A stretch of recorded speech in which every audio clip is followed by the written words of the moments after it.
I'm Monica, 30 years old, a software engineer. Our family home in Burlington, Vermont, where I lived with my parents, had always been everything to me. I had poured my heart into this place, believing it would forever be my one safe haven. Every wall, every door carried the weight of my efforts and the dreams I nurtured for years. Then at dinner, my mother slammed her fork against the table. The sound cut through the room like a sentence being passed. "You have 48 hours to get your stuff out," she yelled. "That house is your sister's now." My father only nodded, his eyes fixed on his plate. And my sister, who had been living far away in California, barely caring about this home, was suddenly handed everything. I looked around the house, remembering how I had carried its weight, cared for every corner, and kept it standing as a real home. All those sacrifices, all that effort, wiped away in a single cruel sentence. The one who gave nothing was rewarded with everything, while I was cast aside as if I had never belonged. Froze. My heart pounded wildly. The air was thick and suffocating. Their words cut like knives, but arguing was pointless. I rose quietly, went to my room, gripped my phone tightly, and began to plan something they would never see coming. They thought I would just walk away. Won't. In 48 hours, when my sister stepped inside that house, she would wish she never had. Before we continue, I want to know, what time is it right now, and which city are you watching from? Leave a comment so I can see just how far my story has traveled. The next morning, I woke up in our Burlington home, the weight of my mother's words still heavy. I'd spent years making this house ours, believing it was a shared promise. Living with my parents, I'd taken on their burdens, pouring my heart and savings into every corner. After their financial crash 5 years ago, I stepped up. My software engineering job paid well, so I covered the mortgage. $80,000 over 3 years, when they couldn't. I didn't hesitate. This was our home, where I'd grown up, where every memory felt sacred. I still remember the day the bank called, threatening foreclosure. My father sat at the kitchen table, head in his hands, papers scattered. My mother paced, her voice tight with worry. "We're going to lose everything," she said. I couldn't let that happen. I drained my savings, worked overtime, and paid off the loan. The relief on their faces made it worth it, or so I thought. I painted the living room a warm beige, replaced the warped floorboards, and fixed the creaky stairs. Every nail I hammered felt like a promise to keep us together. My sister, though, was a ghost. Living in California, she called maybe twice a year, always too busy with her marketing job. When I mentioned the mortgage, she laughed it off. "That's your thing, Monica," she said once, her voice dripping with dismissal. I sent her photos of the new living room. New curtains, a plush sofa I'd saved for. She didn't reply. I told myself it didn't matter. I was doing this for us, for the family. I'd walk through the house at night, touching the walls I'd painted, feeling like they were mine. But there were cracks beneath the surface. My parents leaned on me more each year. My mother would ask for just a little help with bills, and I'd cover them. My father, after his layoff, stopped working altogether, and I paid for his car repairs. I didn't mind, or at least not then. I thought we were a team. I'd sit in the living room, the one I'd made cozy with throw pillows and a rug, and imagine growing old here, maybe raising my own kids someday. The house wasn't just a building. It was my proof that I could hold things together. Looking back, I missed the signs. My mother's calls to my sister grew longer, her tone softer than with me. My father would mention her life in California, her success, with a pride I never heard when he spoke about me. I brushed it off, told myself it was normal. They were my parents. They'd never push me out. But last night's dinner proved me wrong. Their decision to hand the house to my sister wasn't just unfair. It was a slap in the face. Every dollar I'd spent, every hour I'd worked, felt stolen. I walked to the living room, staring at the sofa I'd bought. It wasn't just furniture. It was mine, paid for with my overtime checks. The TV, the washer, the curtains, all mine. If they wanted me out, I'd make sure they felt what I'd given. My sister hadn't lifted a finger, but she'd walk into a home I built. Not if I could help it. I pulled out my laptop, my hands steady now. I wasn't going to beg or cry. I'd show them exactly what they were throwing away. By early afternoon I needed answers. So I dialed Kristen, my best friend since our college days at the University of Vermont. She's a lawyer now with a sharp mind and a no-nonsense attitude. Always my go-to when life gets complicated. Sitting on my bed, surrounded by the familiar walls of our Burlington family home, I poured out the chaos from last night. I told her how my mother had slammed her fork down, her voice cutting through the air with that 48-hour ultimatum, and how my father just sat there silent, letting her hand the house to my sister. Kristen didn't interrupt, just listened, her calm focus grounding me. "Do you have any legal papers for the house?" she asked, her tone all business. "Anything from your parents or before them?" I mentioned my grandfather, who'd owned this place before he passed 2 years ago. I'd always thought it went to my parents after his death. Kristen went quiet for a moment. "Give me an hour," she said. "I'll check something." I spent that hour restless, pacing the hallway, my mind racing. My grandfather's face kept flashing in my head. His weathered hands. His gravelly voice telling me stories on the front porch about building this house brick by brick. He'd look at me, his eyes crinkling, and say, "Monica, this place will always be yours." I'd smiled, thinking it was just his way of making me feel special. Now I wasn't so sure. I dug through an old box in my closet, pulling out photos of him standing by the oak tree in the yard, his arm around me. The memory stung sharp and raw, knowing my parents had dismissed it all. Kristen called back, her voice tight with urgency. "Monica, you're not going to believe this." She'd reached out to a colleague in estate law and tracked down my grandfather's will at the Chittenden County Clerk's office. My parents had never mentioned it. Not once. Kristen read the document over the phone, each word hitting like a hammer. My grandfather had left the house to me. Me alone. Not my parents. Not my sister. The will was signed, notarized, and filed 3 years before he died, naming me as the sole heir to the Burlington property. I sank onto the bed, my hands trembling. "How did I not know?" I whispered. Kristen's voice turned cold. "Your parents had access to the will. They chose to keep it from you." The truth was a punch to the gut. My father and mother, the people I'd trusted my whole life, had hidden my grandfather's final wish just to give my sister the house. I saw it all clearly now. Their long phone calls with her, their pride in her California life, their silence about my sacrifices. They'd watched me pour $80,000 into this place, fix every broken piece, and still planned to hand it to someone who hadn't set foot here in years.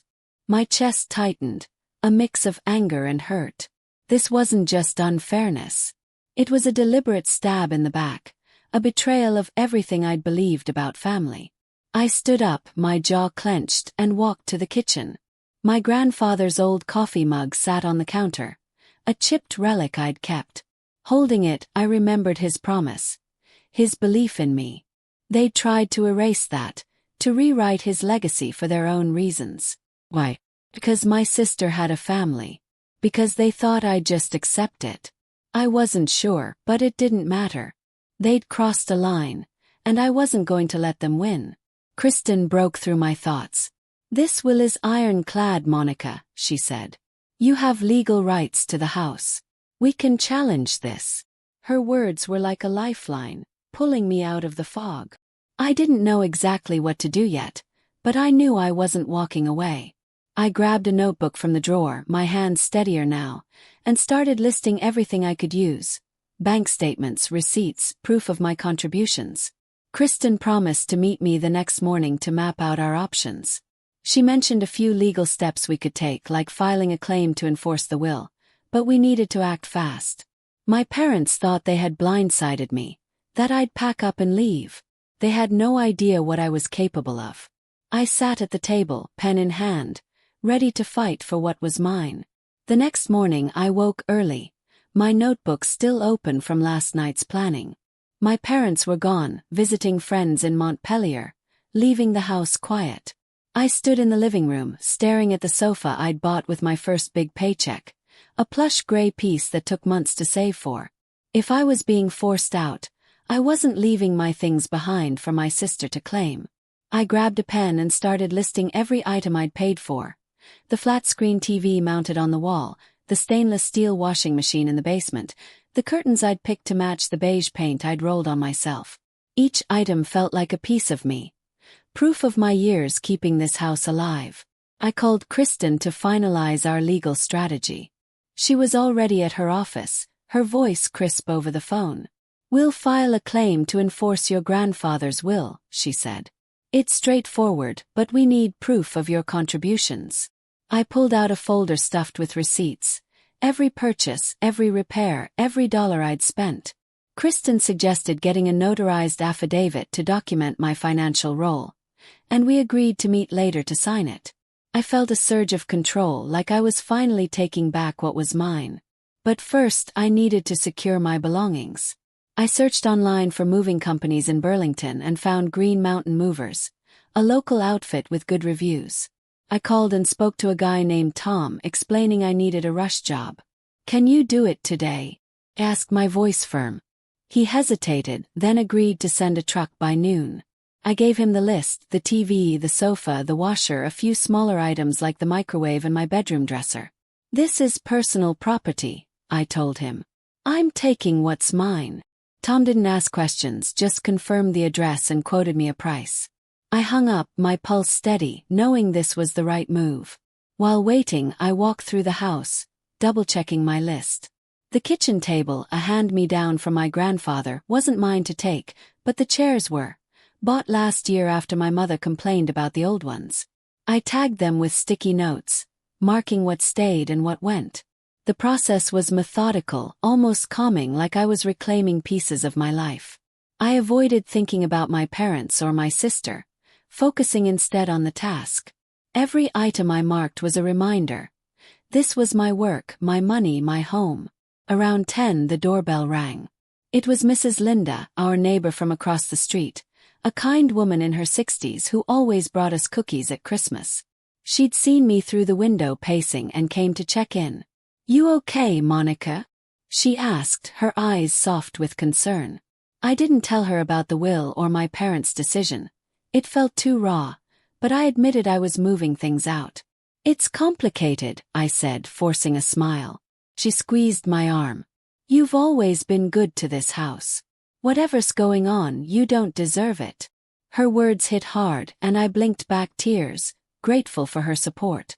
Mr. William, another neighbor, stopped by soon after. His work boots still dusty from his morning shift.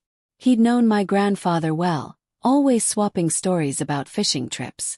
"This place meant a lot to him," he said, glancing around. "And to you." I nodded, unable to speak. Their kindness gave me strength, a reminder that I wasn't alone, even if my family had turned their backs. The movers arrived at noon, a 3-man crew with a white van. I walked them through the house, pointing out the tagged items. They worked fast, hauling the sofa and TV to the truck, wrapping the washer in blankets to avoid scratches. Watching them carry my things out felt strange, like I was dismantling my life, but also right. I wasn't giving my sister a free ride. Kristen called again, confirming our meeting time and reminding me to keep receipts for the moving costs. "This strengthens your case," she said. I agreed, my resolve hardening. By mid-afternoon, the house felt hollow, my belongings gone with the movers. I stood in the living room, its bare walls echoing the absence of the sofa and TV I'd taken. The silence was broken by a sharp knock at the door. I opened it to find my sister Tara standing there, her suitcase at her feet, eyes narrowed like she already owned the place.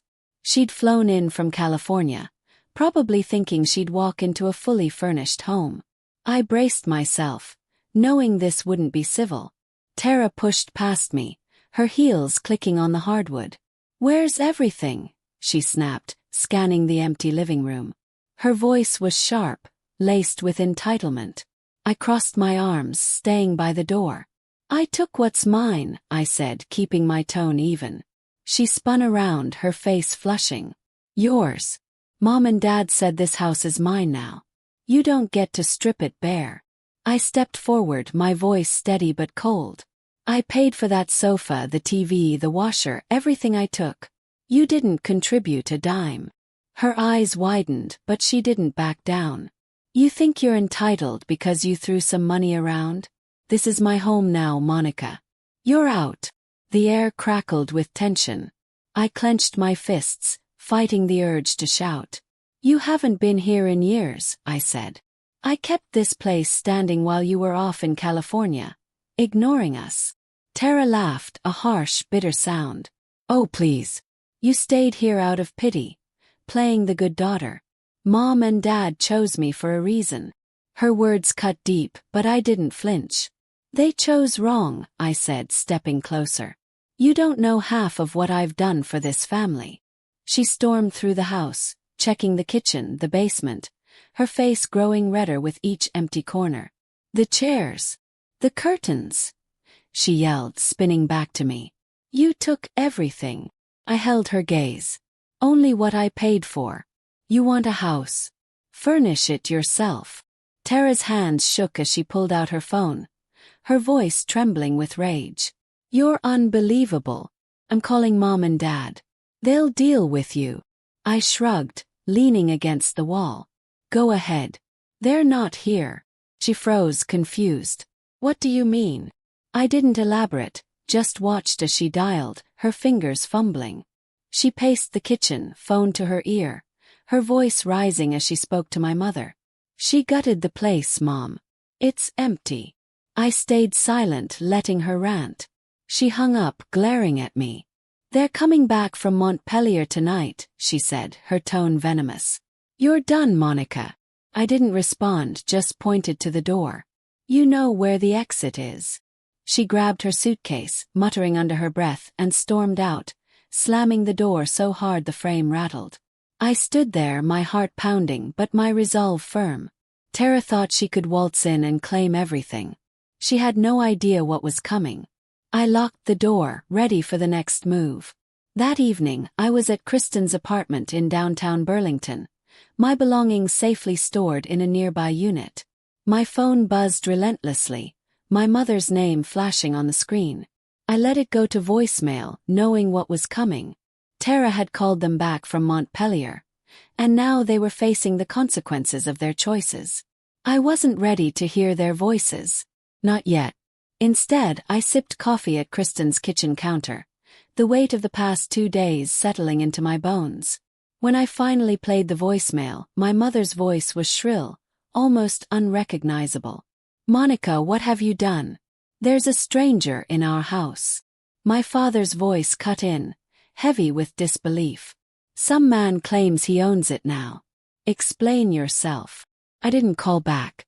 The truth was, they'd walked into a reality they'd created. Kristen had worked fast, leveraging my grandfather's will to push a legal claim that exposed their deception. The house had been sold, quietly, legally, to a new owner, a local investor who jumped at the chance to buy a Burlington property. I hadn't orchestrated the sale, but I'd set the wheels in motion by enforcing my rights. My phone rang again, this time my father. I answered, keeping my voice steady. Dad, I'm not coming back, I said before he could speak. You hid my grandfather's will. You tried to give my home to Tara. He sputtered, his words a mix of anger and shock. We were protecting the family. You can't just cut him off. You protected Tara, not me. The will was clear. This is on you. I hung up, my hands trembling but my resolve firm. My mother called next, her tone sharp with accusation. Monica, you're tearing us apart. Come fix this. I took a deep breath, my voice cold. I'm done fixing your mistakes. Talk to Kristen about the will. I ended the call, silencing my phone.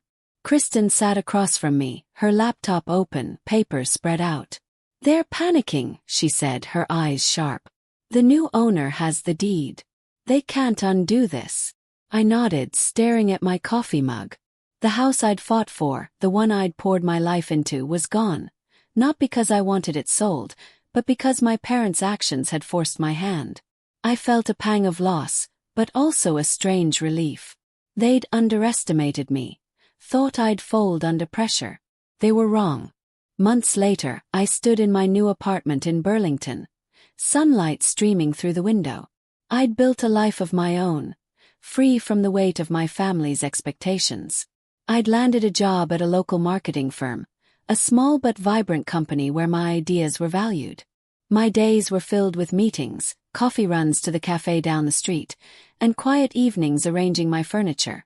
My sofa, my TV, the pieces I'd fought to keep. I hadn't spoken to my parents or Tara since that night at Kristen's, and I'd blocked their numbers. The silence was heavy at first, but it gave me space to breathe, to rediscover who I was without their shadow. I heard through a mutual friend that Tara had scrambled to buy a new house in California. She'd expected to inherit our family home for free, but with it sold, she had to dip into her savings. The news didn't bring me joy, but it felt just. She'd assumed she could take what wasn't hers, and now she was learning the cost of that arrogance. I pictured her in her polished California life, signing mortgage papers, maybe regretting her words to me. I didn't dwell on it. My focus was forward, not on her struggles. My parents faced their own fallout. Without the house, they'd moved into a small rental on the edge of Burlington, a far cry from the home they'd tried to control. Word spread quickly, and our tight-knit community, neighbors like Mrs. Linda and Mr. William who'd supported me, didn't hold back their disappointment. My parents' reputation, once solid, crumbled as people learned they'd hidden my grandfather's wishes. They were struggling financially too, with no property to leverage and legal fees piling up from their failed attempts to contest the sale. I didn't know the details, and I didn't want to. Their choices had led them here, and I was done carrying their burden. Kristen became my anchor, checking in regularly, her lawyer instincts still sharp. She'd finalized the legal proceedings, ensuring the sale stood and my rights were protected. Over coffee one day she grinned and said, "You're stronger than they ever gave you credit for." I smiled back, feeling the truth of it. I'd spent years undervaluing myself, pouring everything into a house I thought defined me. But this ordeal taught me something deeper. My worth wasn't tied to that place or their approval. It was in my ability to stand up, to draw a line, to choose myself. Setting boundaries was the hardest lesson. Cutting contact wasn't about anger. It was about protecting my peace. I'd given too much, too long, trying to please a family that didn't see me. Now I knew better. I walked through Burlington streets, past the lakefront, feeling lighter. The life I was building wasn't perfect, but it was mine, built on my terms.